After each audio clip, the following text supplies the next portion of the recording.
縄園は沖縄市真阿寺にある琉球王家最大の別邸で、式名のうどんとも、また首里城の南にあることから南園とも呼ばれています。第二尚氏王朝第14代の蕭牧王の時代に建設が始まったと言われていますが、定かではなく、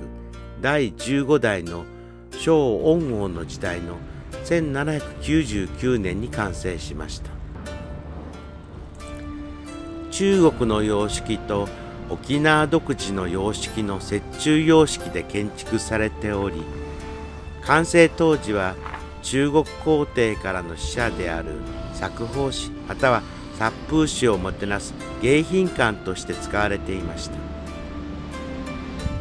式名園の造園形式は、池の周りを歩きながら景色の移り変わりを楽しむことを目的とした回遊式庭園で、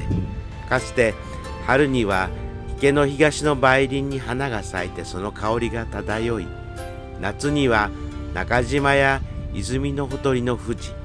秋には池のほとりの気境が美しい花を咲かせ、常夏の沖縄にあって四季の移ろいも楽しめるよう巧みな配慮がなされていました。また心の文字を崩した形をした池を中心に、池に浮かぶ島には中国風東屋の六角堂や大小のアーチが置かれ、池の周囲には琉球石灰岩を積み回すなど、随所に琉球独自の工夫が見られます。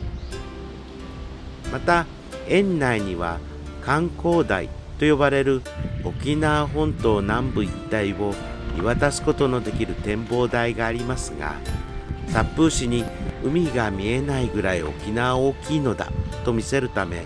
ここからあえて海を望むことはできません。第二次世界大戦で園内のほとんどの建造物が破壊されたため、1975年から1995年に復元されました。1941年、国の名勝に指定されましたが、戦火で壊滅後、1976年に再指定。2000年には国の特別名勝に指定され、同年12月にユネスコの世界遺産に登録されました。